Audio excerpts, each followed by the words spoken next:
Bagaimana kita memanfaatkan waktu selama 24 jam, dan itu menjadi sebuah ibadah bagi kita semuanya. Karena hal yang akan ditanyakan pada hari kiamat adalah terkait masalah waktu. Makanya dalam Al-Quran itu Allah bersumpah paling banyak dengan waktu. Wal fajri, demi waktu fajar. Wad duha, demi waktu duha. Wal asri, demi waktu asri. Wal laili idza saja, demi waktu malam. Wan nahari, demi waktu siang, dan begitu seterusnya. Quran itu paling banyak bersumpah dengan waktu. Makanya Nabi SAW mengatakan, la tazulu qadama abdin yaumal qiyamati hatta yus'alu an arba'. Tidak akan bergeser tuh kaki anak Adam tuh, meniti di atas titian siratal mustaqim sampai ditanya 4 perkara. Semua bicara waktu. An umrihi fima afna, wa an syababihi fima abla, wa an ilmihi fima amila fi, wa an malihi min aina iktasabahu wa fima anfaqah. Pertama soal umur, kemana kau habiskan, bicara waktu. Yang kedua masa muda, kemana kau lampiaskan, masa muda bicara waktu. Kemudian tentang ilmu, sudahkah diamalkan, mencari ilmu butuh waktu. Antum kesini butuh waktu dari rumah, dan mengamalkannya pun butuh waktu. Tentang hartanya, dari mana kau dapat, kemana kau belanjakan, cari harta pun butuh waktu, membelanjakannya pun butuh waktu. Semua waktu akan ditanya di hadapan Allah Azza wa Jalla. Makanya pembahasan di siang hari ini, bagaimana kita memanfaatkan waktu sedari bangun tidur sampai tidur lagi. Karena di antara kaum muslimin ada yang sama sekali tidak peduli, mulai dari bangun sampai tidur nggak peduli, itu dihabiskan untuk maksiat, untuk main-main, nggak ada nilai sama sekali satu hari itu. Tapi tentu seorang mukmin harus pandai bahwa kita bisa mendulang sorga dalam 24 jam tuh. Kita mulai dari bangun tidur aja. Seorang mukmin selambat-lambatnya bangun, mungkin yang susah bangun ya, itu minimalnya 20 menit sebelum subuh. Ya 20 menit itu saya kira-kirakan saja. Kenapa? Karena syariat azan subuh itu 2 kali. Ada yang disebut dengan azan pertama dan azan kedua. Apa fungsi azan pertama? Membangunkan orang supaya siap-siap sholat subuh. Lah jarak azan pertama ke kedua itu tidak lama. Makanya Nabi SAW mengatakan, "Falyastarih qaimuha wal yastaiqid naimuha." Hendaklah yang sholat malam ketika datang adzan pertama suruh berhenti istirahat, dan yang tidur suruh dibangunkan supaya persiapan sholat subuh. Dari sini selambat-lambatnya seorang mukmin bangun itu di adzan pertama. Ya kira-kira 20 menit lah sebelum subuh tuh dia harus bangun tuh. Sebab sekarang ini jangan paling selambat-lambatnya, kalau jam sekarang jam 7 lah ya. Itu kalau orang-orang umum ya kan. Tapi seorang muslim tidak demikian. Kenapa di adzan pertama minimalnya dia harus bangun? Karena di situ banyak pahala yang kita akan dapat. Pertama nih, bangun apalagi kalau sejam sebelum subuh atau 2 jam sebelum subuh lebih baik lagi. Karena kan akan banyak kesempatan di situ untuk memanfaatkan waktu fajar. Pertama, karena pada waktu itu Allah Subhanahu wa taala turun ke langit dunia. Dan Allah Subhanahu wa taala berfirman kepada seluruh hamba-hambanya yang ada di dunia itu, "Man yad'uni fa astajibala." Siapapun yang berdoa, kupastikan kukabulkan. Wa man yas'aluni fa'utiyah, siapapun yang minta ku pastikan ku berikan permintaannya. Wa man yastaghfiruni fa'aghfirullah, siapapun yang minta ampun akan dosa-dosanya ku pastikan ku ampuni dosa-dosanya. Artinya bahwa itu waktu yang sangat istimewa itu. Dan Allah itu tahu kondisi hambanya. Sebelum kita meminta saja Allah sudah tahu kita mau minta apa. Dan disinilah rahasia yang tersembunyi kepada manusia. Kita kan banyak masalah ya. Hidup kita ini penuh dengan masalah. Kadang-kadang satu masalah tidak selesai, datang pula masalah yang lain. Entah masalah kesehatan, entah masalah ekonomi, entah masalah keluarga, entah masalah macam-macam lah. Di rumah, di jalan, di perusahaan, macam-macam masalah itu. Dan Allah itu sangat tahu dengan masalah kita. Karena dia yang menciptakan masalah, sehingga dia paling tahu dengan masalah kita. Jadi kalau seandainya kita bangun tuh di azan pertama atau mungkin sebelum azan pertama atau 1 jam sebelum subuh, maka itu ada kesempatan kita mengadukan masalah kita sebenarnya. Kalau kita ada masalah kesehatan, adukanlah di jam-jam seperti itu. Kalau kita ada masalah keluarga, adukan juga di jam-jam seperti itu. Masalah apa saja. Karena Allah loh yang menawarkan, siapa yang minta ku kasih, siapa yang berdoa ku kabulkan, siapa yang minta ampun ku ampuni. Maka ini kesempatan besar, ini kebaikan. Terutama kalau seandainya kita minta bukan hanya urusan dunia tapi urusan akhirat gitu ya. Minta surga, maka yakinlah Allah pasti akan mengabulkannya. Ini yang pertama. Yang kedua, bahwa orang yang bangun minimalnya di azan pertama atau 20 menit, 30 menit sebelum subuh itu, hakikatnya kita sedang menghinakan syaitan. Kenapa menghinakan syaitan? Karena ada hadis Nabi SAW di mana Nabi SAW bersabda dalam hadis yang dikeluarkan oleh Imam Al-Bukhari dan juga Imam Muslim dari Abdullah bin Mas'ud radhiyallahu anhu. Jadi Nabi SAW dzukira inda Nabi SAW rajulun faqila ma zala naiman hatta asbah ma qama ila salati faqala an-nabiy sallallahu alaihi wasallam dzaka rajulun bala syaitan fi udhunihi. Jadi disebutkan di hadapan Rasul seorang laki-laki yang tidak bangun-bangun, tidur saja sampai pagi. Dan dia meninggalkan solat, tidak mau solat subuh. Apa kata Nabi SAW? Hakikatnya telinganya itu sedang dikencingi setan tuh. Ulama ketika membahas apa maksudnya setan mengencingi telinga kita, ada 3 penafsiran para ulama. Yang pertama, maksudnya setan itu sedang menghina kita. Gimana tidak menghina? Telinga dikencingi. Sini saya kencingi telinga antum. Cuma enggak marah kan itu. Kurang ajar nih Ustaz nih, masa saya dikencingi? Lah kalau manusia dengan manusia saja wajah kita dikencingi gitu. Kan telinga bagian daripada wajah. Kita marah tuh. Sesama manusia loh ya. Apalagi kalau tiap hari antum dikencingi saya kan, apa nggak ngamuk antum? Ambil parang dibunuh saya. Hari-hari lo kita dikencingi setan, kok nggak marah sama setan? Ini gimana ceritanya?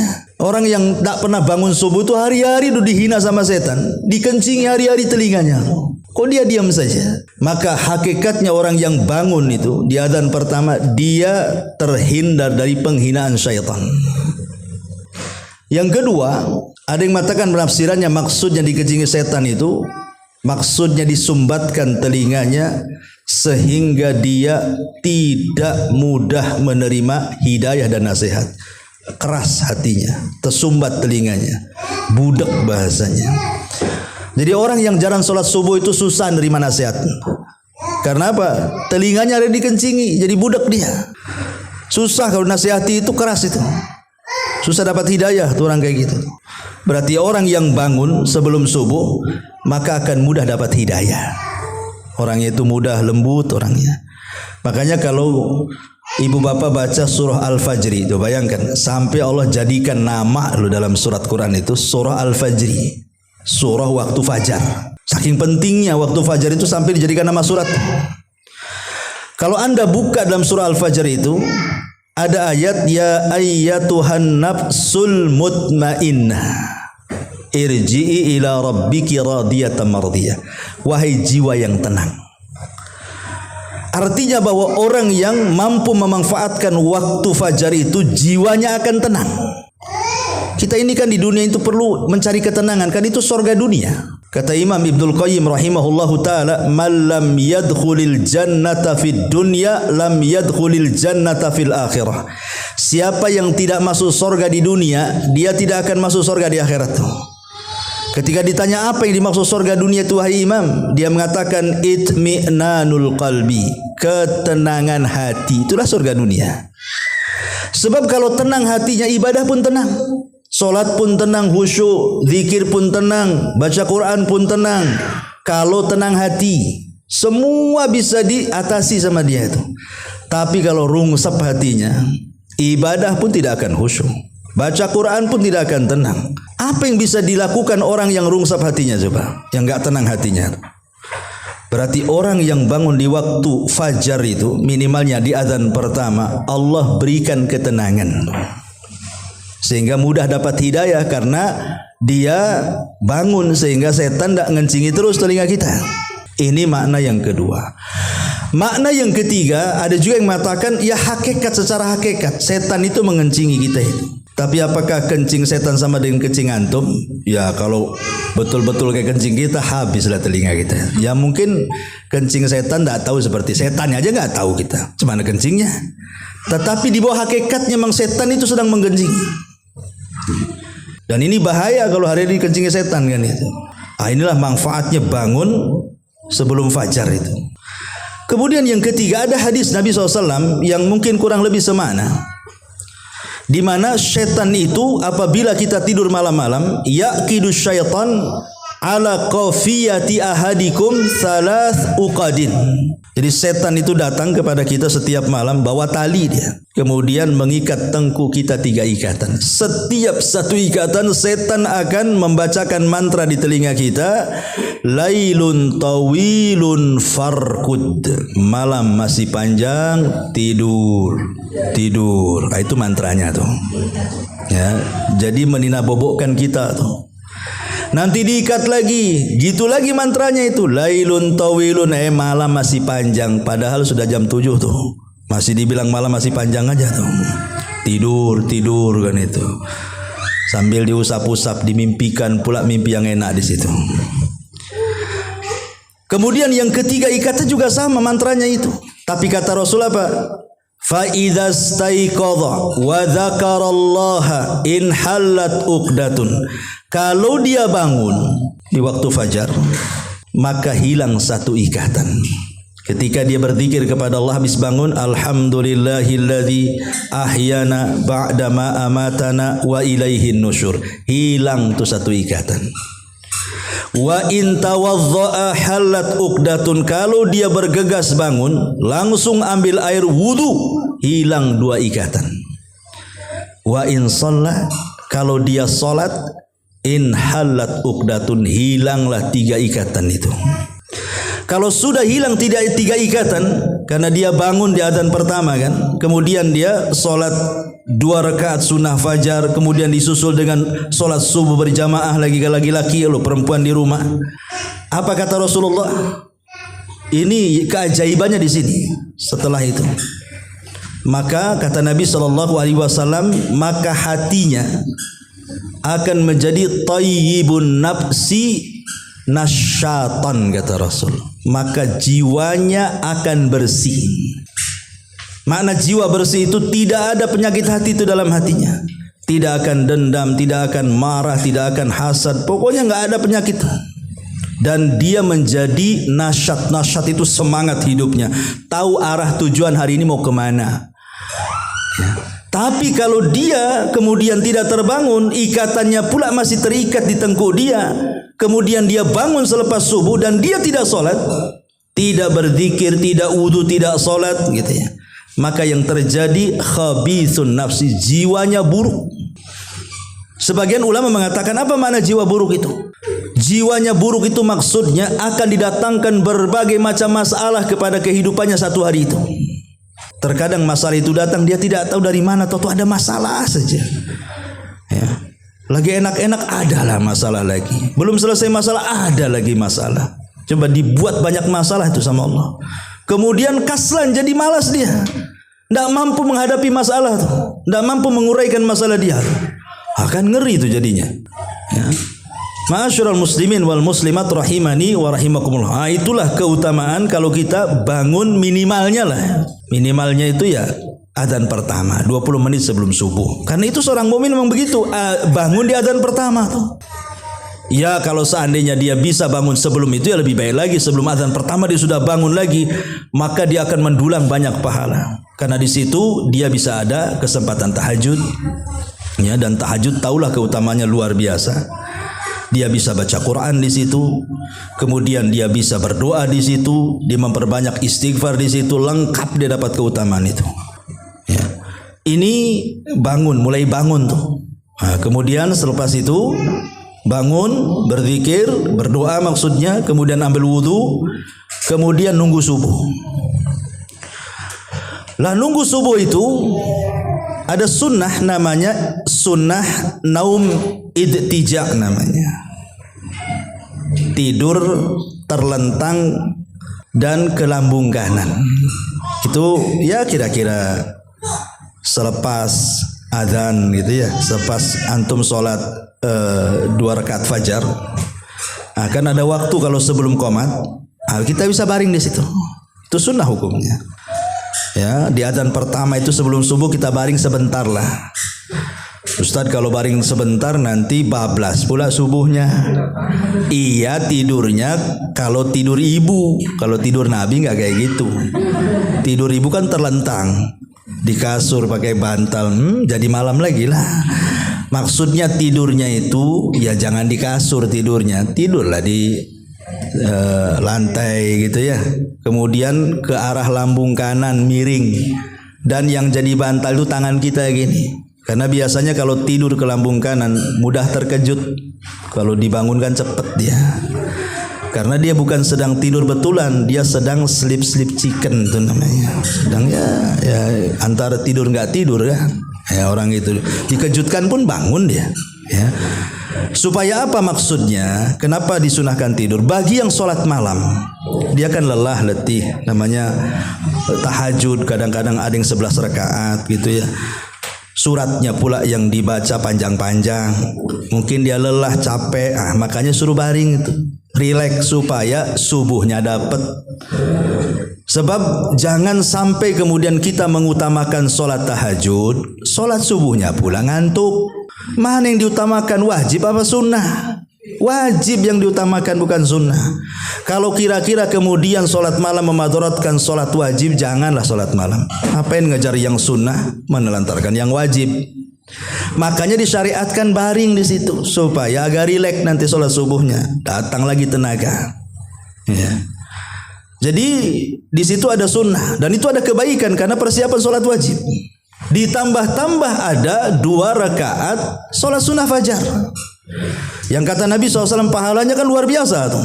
Kata Nabi SAW, raqatai al-fajri khairun minad dunya wa ma fiha, kata Rasul. 2 rakaat sholat sunnah fajar itu lebih baik daripada dunia dan isinya lagi. Dunia isinya Masya Allah. Kita punya tanah 1 hektar di Nagoya saja, senangnya luar biasa. Dunia dan isinya lagi, coba bayangkan. Tapi 2 rakaat fajar lebih baik daripada itu katanya. Itu saja tidak mau orang ambil. Tapi kalau dikasih rumah mau dia. Disuruh sholat 2 rakaat yang lebih baik daripada dunia, nggak mau dia. Itu kan luar biasa 2 rakaat fajar. Dan 2 rakaat fajar itu tidak usah panjang-panjang. Karena juga suratnya sudah ditentukan. Rakaat pertama baca Qul ya ayyuhal kafirun. Rakaat kedua baca Qul huwallah. Kan pendek-pendek itu surat favorit semua tuh. Ya. Dan dua-duanya disebut surah Al-Ikhlas tuh. Sebab kalau Qul ya ayyuhal kafirun tuh bicara uluhiyah. Kalau surah Al-Ikhlas tuh bicara asma dan sifat dan juga rububiyah. Lengkaplah tauhid di situ. Ya, tiga tauhid ada di situ tuh kalau baca 2 surat itu. Rububiyahnya dapat, asma dan sifatnya dapat, uluhiyahnya pula dapat. Lah baru kemudian salat subuh. Salat subuh itu luar biasa lagi pahalanya. Karena Nabi SAW mengatakan man shalla subha fahuwa fi dhimmatillah. Siapa yang salat subuh maka dia berada dalam lindungan Allah satu hari itu. Jadi kalau orang solat subuh, betul-betul solat subuh ya, dan diniatkan ingin mencari perlindungan Allah, satu hari itu tidak perlu takut kita. Kalau ada orang yang hasad, ketika hasad tidak perlu takut, kita sudah dapat lindungan Allah dengan solat subuh. Kalau ada orang yang nyihir kita, tidak perlu takut dengan sihir, kita sudah dapat lindungan Allah dengan solat subuh. Kalau ada orang yang dengki, hendak dengki kepada kita, tidak perlu takut, kita sudah dapat perlindungan Allah di solat subuh itu. Kalau ada orang yang berbuat jahat, tidak perlu takut dengan kejahatan orang, sudah ada perlindungan kok.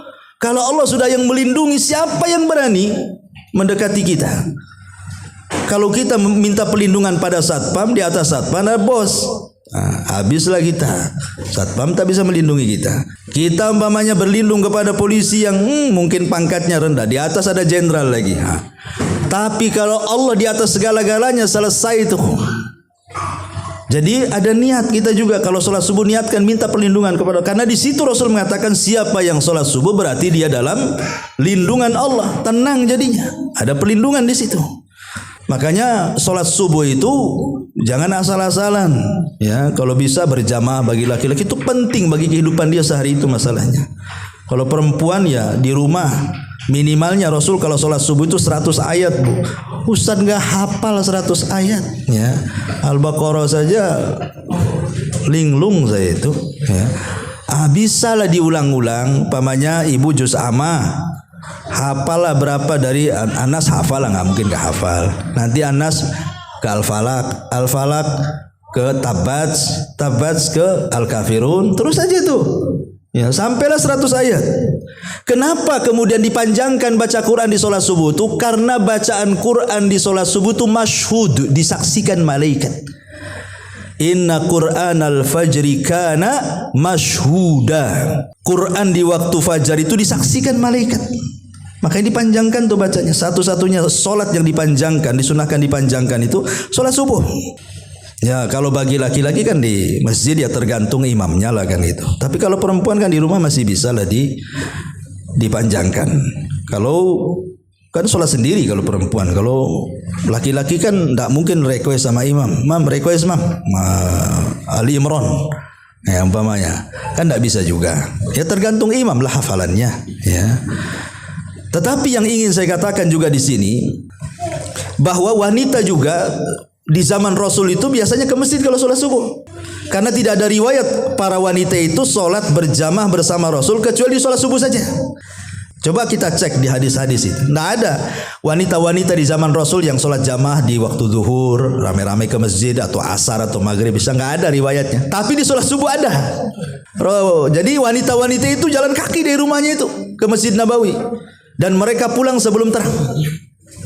Jadi satu-satunya solat yang ada riwayat wanita ke masjid itu di solat subuh. Bukan berarti kalau wanita solat duhur ke masjid dilarang, tidak. Maksudnya kita tidak akan mendapatkan riwayat sahabiah di zaman Rasul kecuali di solat subuh, gitu maksudnya. Kenapa pertanyaannya? Rupanya setelah diteliti karena mereka mencari berkah di waktu pagi. Karena Rasul mengatakan dalam doanya, Allahumma barik li ummati fi bukuriha. Ya Allah berkahi umatku di waktu pagi. Itu yang dicari para sahabiah itu, keberkahan di waktu pagi itu. Makanya mereka jalan kaki ke masjid sekalian olahraga.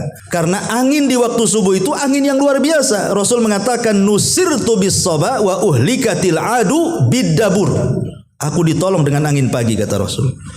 Dan kaum Ad dihancurkan dengan angin sore, katanya.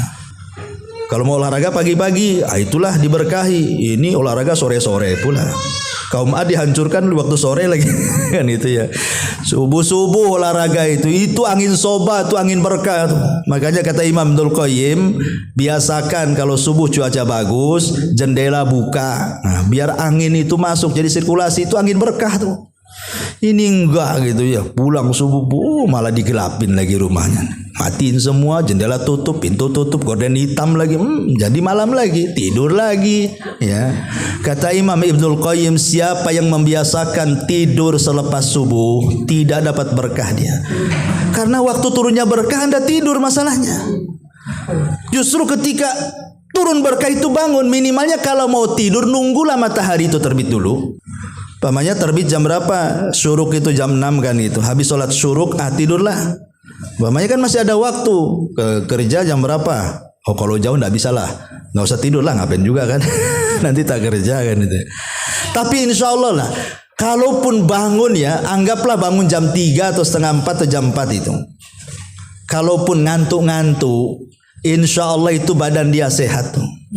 Justru kalau seandainya dia tidur bablas subuh umpamanya jam 7, kadang-kadang malas, dia nggak sehat badannya tuh, nggak akan sehat. Kita bisa rasakan kok. Justru malas bawaannya kita ini jadinya. Tapi kalau malam kita bangun sepertiga malam bangun, walaupun ngantuk-ngantuk dikit itu masih semangat lah orang hidup tuh di situ. Kenapa? Karena berkah turun di situ. Lah itu yang dicari sahabiah tuh, sambil olahraga jalan kaki ke masjid, pulang ke rumah. Apalagi kalau agak jauh sedikit kan agak keringatan tuh. Ya tapi jangan pula ke Batu Haji jalan kaki dari sini. Bengkor sampai sana.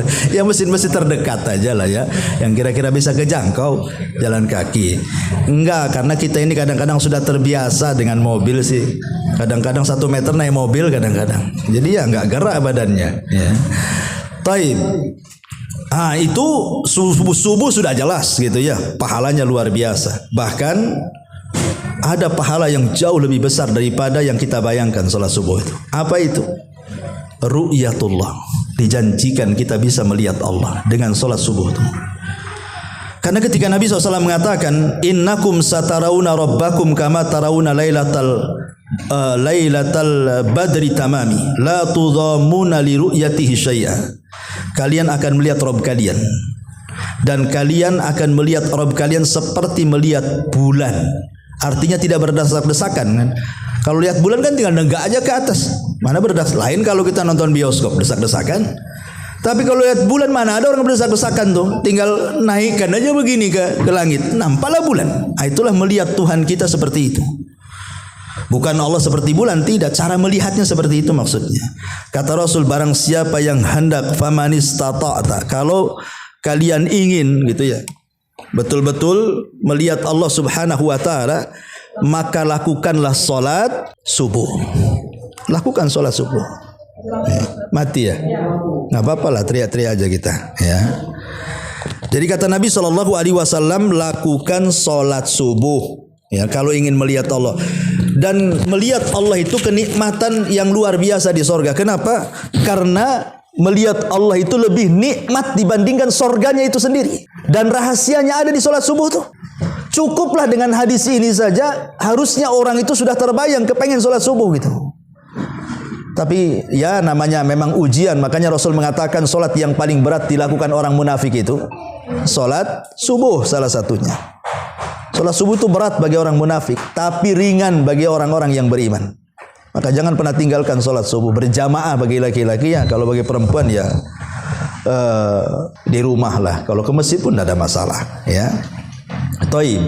Kemudian selepas sholat subuh di situ ada pahala juga. Apa itu? Disuruh habis sholat kita ini suruh baca Quran, zikir. Jangan beranjak dari tempat sholat kita sampai syuruk kata Rasul.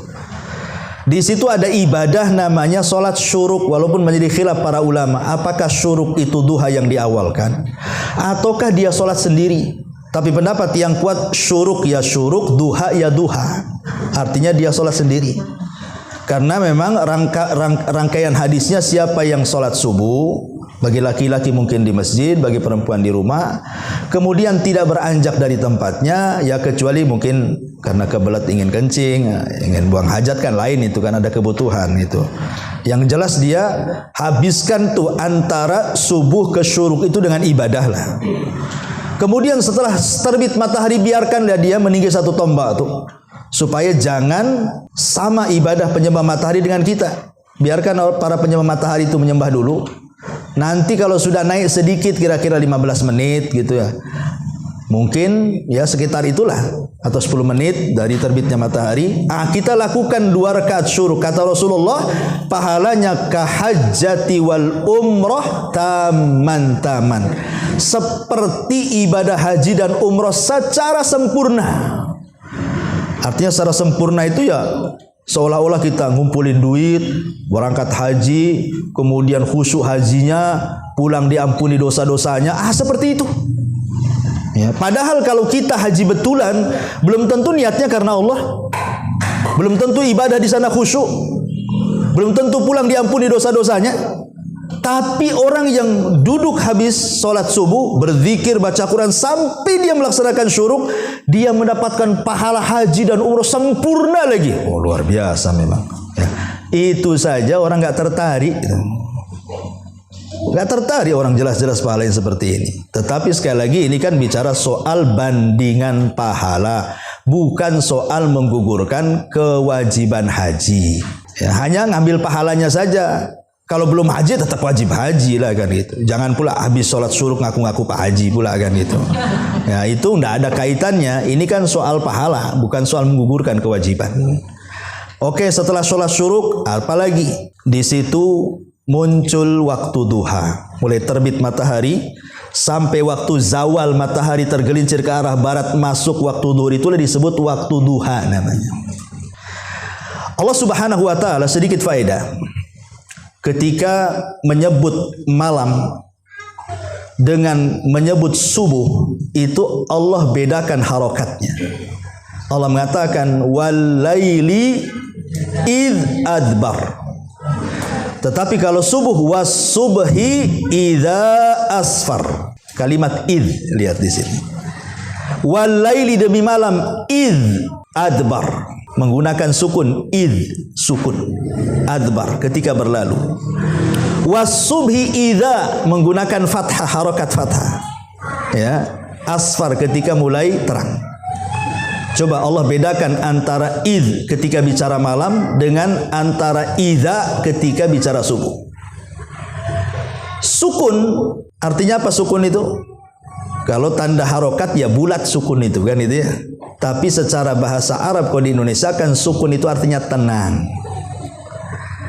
Sementara fathah itu disebut harokat fathah. Harokat itu artinya bergerak. Apa maknanya?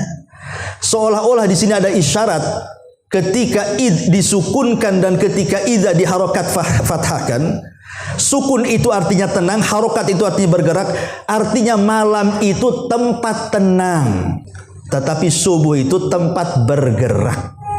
Ya, jangan dibalik.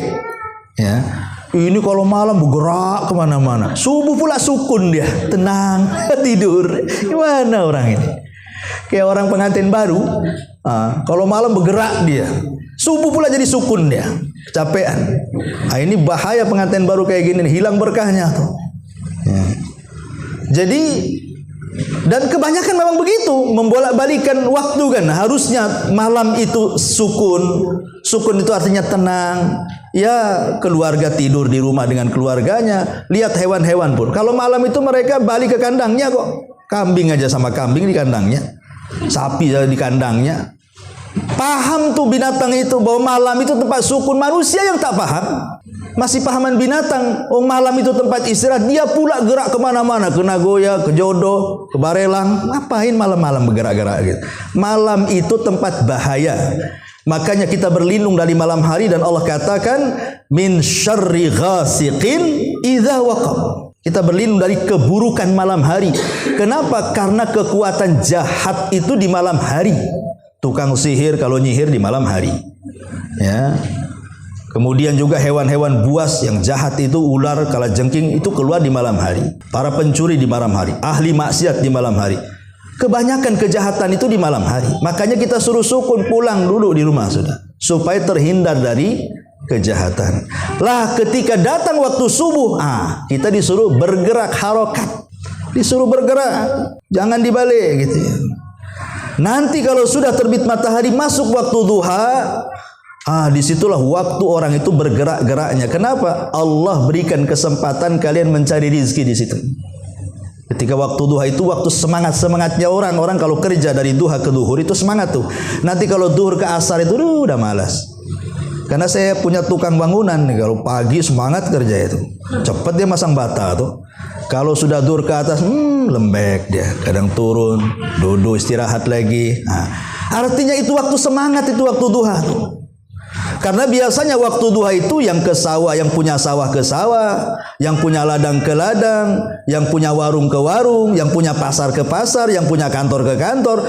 Waktu antara terbit matahari sampai duhur itu memang luar biasa itu. Aktivitas manusia mencari dunia. Tapi di situ ada ibadah yang dilalaikan manusia. Apa itu? Duha. Ada sholat duha di situ. Ya. Ulama mengatakan, ketika manusia itu melakukan sholat duha, hakikatnya dia manusia pilihan. Kenapa? Karena dia keluar dari kelalaian manusia mengejar dunia, dia pula keluar mengejar akhirat.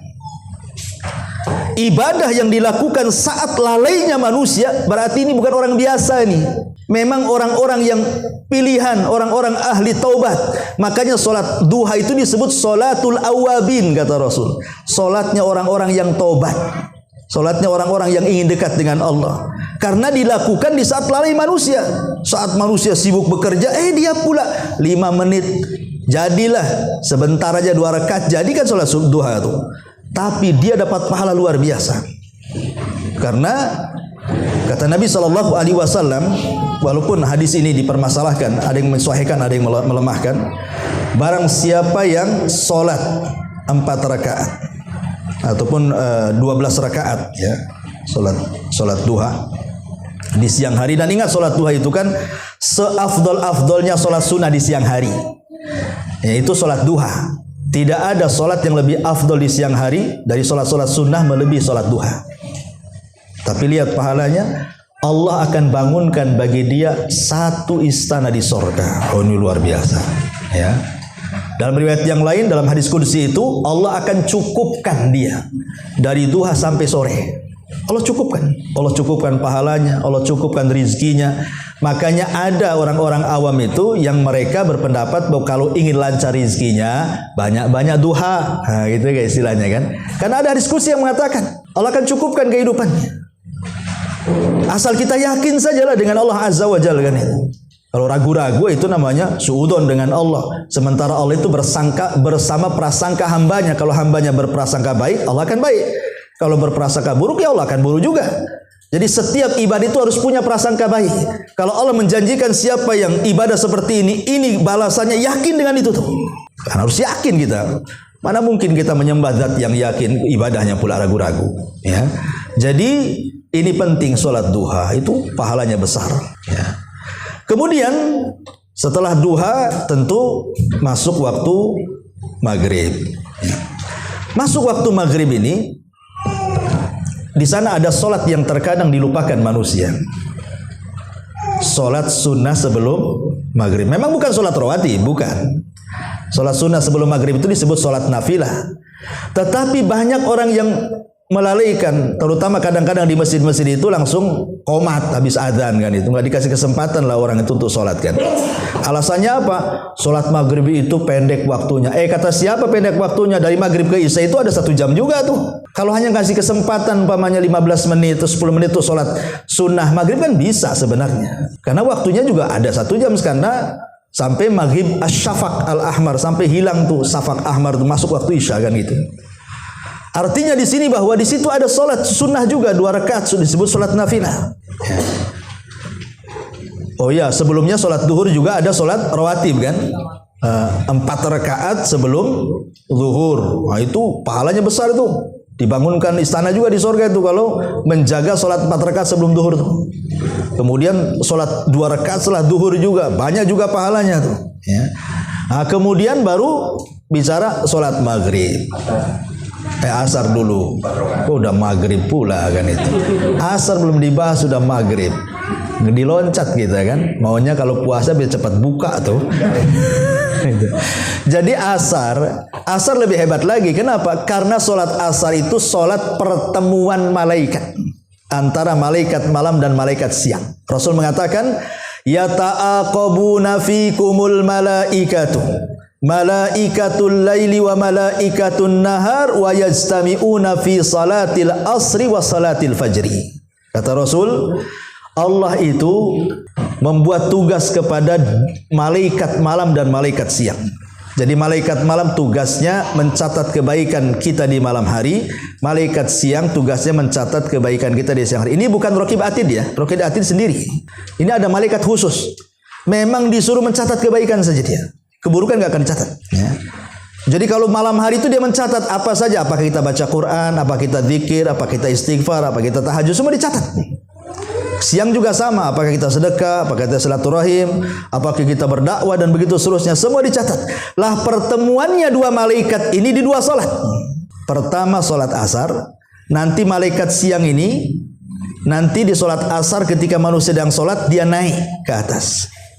Kemudian salat yang malaikat yang bertugas di malam hari turun dia ketika malaikat yang bertugas di siang hari naik. Begitu juga salat fajar tuh. Dari sini kita tahu bahwa salat asar itu memiliki dua pahala. Kenapa? Karena dicatat dua malaikat. Malaikat malam nyatat, malaikat siang nyatat. Kalau duhur cuma satu, malaikat siang aja yang nyatat. Ya. Kemudian subuh dua, dicatat malaikat malam dan malaikat siang. Isya satu, dicatat malaikat malam. Maghrib satu, dicatat malaikat malam. Berarti yang memiliki dua pahala dua salat. Subuh dan asar. Dicatat dua malaikat. Dari mana kita tahu dicatat dua malaikat? Karena ketika malaikat siang dan malaikat malam naik, Allah bertanya kepada dua malaikat ini, "Ma taraktum ibadi?" Sedang apa kau tinggalkan hamba-hambaku?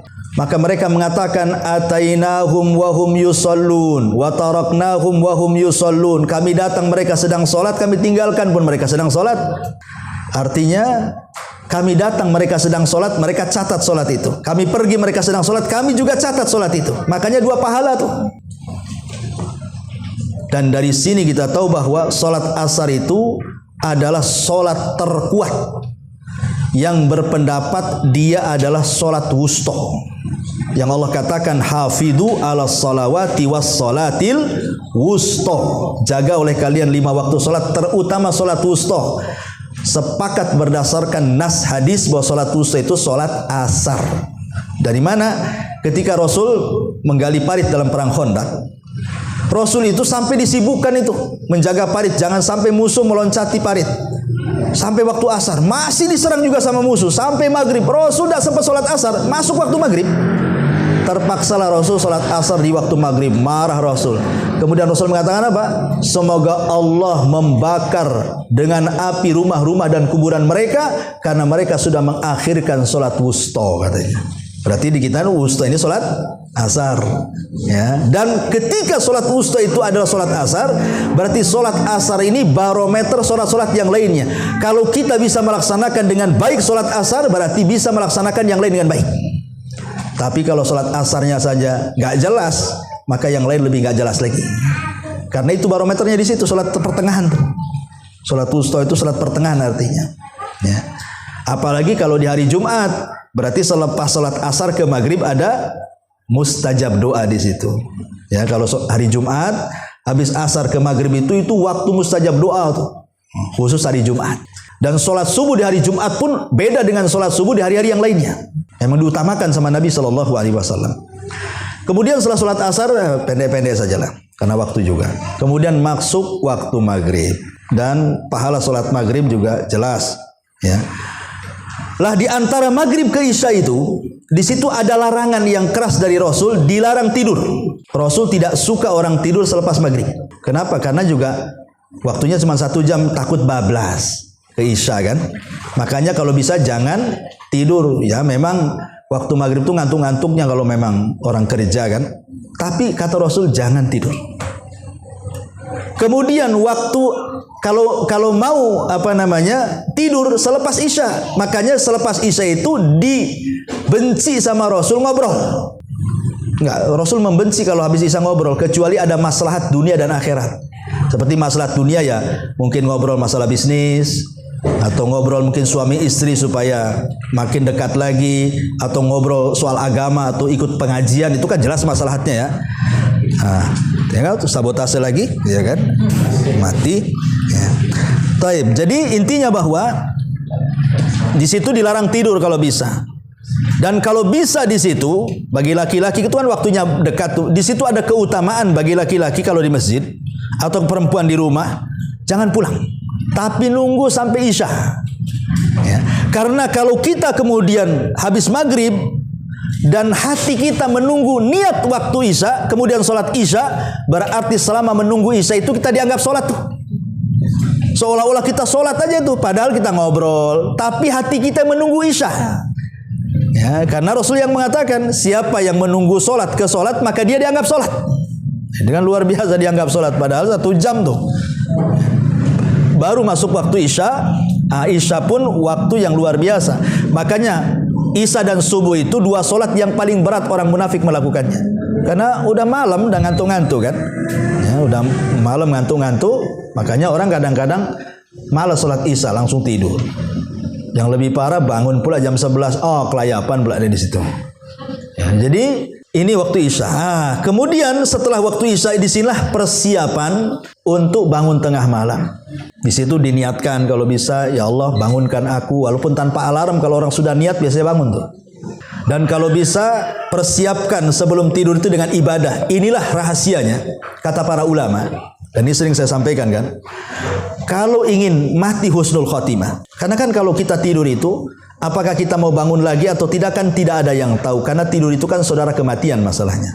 Banyak orang tidur tidak bangun lagi. Tapi banyak orang tidur juga bangun lagi. Alhamdulillah. Tapi kalau seandainya Allah takdirkan habis tidur tak bangun lagi, minimalnya janganlah kematian itu menjadi kematian su'ul khotimah. Tapi jadikanlah kematian husnul khotimah. Caranya gimana? Kok tahu dia matinya su'ul khotimah, dia matinya husnul khotimah kalau tidur tak bangun lagi? Dilihat dari amalan sebelum tidurnya. Ya, lihat amalan sebelum tidurnya itu. Kalau sebelum tidurnya dia baca Quran, dia berzikir, dia berwudu, ya, ataupun dia melakukan ibadah apa sajalah di situ. Kemudian dia tertidur. Kalaupun tidak bangun lagi dipastikan husnul khotimah tuh. Tapi kalau sebelum tidurnya dia maksiat kan itu. Karena memang malam tempat maksiat, kecapean maksiat, pulang tidur tak bangun lagi, itu su'ul khotimah tuh. Itu saja mudah tuh. Ini yang satu husnul khotimah, yang satu su'ul khotimah tuh. Dan manfaatnya kalau kita ini melakukan ibadah, contoh namanya berwudu sebelum tidur, itu manfaatnya luar biasa. Karena Rasul yang mengatakan kalau kita wudu sebelum tidur, saat kita tidur itu kadang kan kita guling-guling tuh, kita nggak sadar saja. Kadang guling ke kanan, guling ke kiri. Itu di kiri kanan kita ada malaikat. Setiap kita bergeser sedikit, malaikat akan mengatakan apa? Allahumma gfir lahu, Allahumma arhamhu. Ya Allah ampunilah hamba ini, Allah rahmati hamba ini. Kalau geser ke kiri gitu juga malaikat sebelah kirinya tuh. Tapi kalau tidak dimulai dengan doa, tidak mulai dengan wudu, tidak mulai dengan ibadah, langsung tidur, itu di kiri kanan setan lah dan malaikat. Ya, kita nggak dapatkan doa seperti itu. Makanya kalau seandainya kita melakukan ibadah sebelum tidur, kemudian tidur kita dianggap ibadah, itu maksudnya. Tidur aja dapat pahala tuh. Kalau seandainya kemudian Allah takdirkan mimpi buruk, ya, maka bangun cepat meludah ke arah kiri, berta'awud. Ya kalau suaminya sebelah kiri ya geser lah kan itu. Jangan pula mudah ada suaminya di situ. Artinya di sini ada tuntunannya semuanya. Tidurnya aja ada tuntunannya kan, kita disuruh kalau bisa baca ayat kursi, baca qul a'udzu birabbil falaq, qul a'udzu birabbil usap-usap kata Nabi kan. Ya, sebelum tidur dikebut dulu tuh tempat tidur itu kata Nabi. Takut ada apa-apa kan itu. Baca basmalah ya. Dan sebelum tidur pastikan jendela kata Rasul tutup. Kalau masak-masakan tutup, baca basmalah karena apapun yang ditutup oleh kita setan tidak mungkin membuka. Setan nggak mungkin membuka. Seperti kompor matikan dan begitu seterusnya lah ya. Intinya bahwa tidur bisa menjadi ibadah dilihat daripada sebelum tidurnya. Nanti nih kalau sudah bangun tengah malam, balik lagi ke pembahasan tadi. Di situ ada waktu-waktu yang sangat mustajab dan sangat istimewa. Ya, ini secara global. Kalau kemudian kita rincikan lagi umpamanya selama sepanjang siang itu kita gunakan untuk zikir, memberatkan timbangan, istighfar gitu, memudahkan urusan. Dan ibadah-ibadah yang lain, sedekah, silaturahim, mengunjungi orang sakit dan begitu, wah makin luar biasa itu. Bayangkan dalam 24 jam itu, Kita bisa menjadi ahli sorga itu sebenarnya kalau kita mau melakukan ini semuanya. Tapi di antara kita kadang-kadang tidak seperti ini. Solat itu tidak diniatkan kebaikan, hanya untuk melepas kewajiban saja. Nah, sehingga akhirnya beratlah melaksanakan solat kalau itu niatnya. Wallahu a'lam bishawab.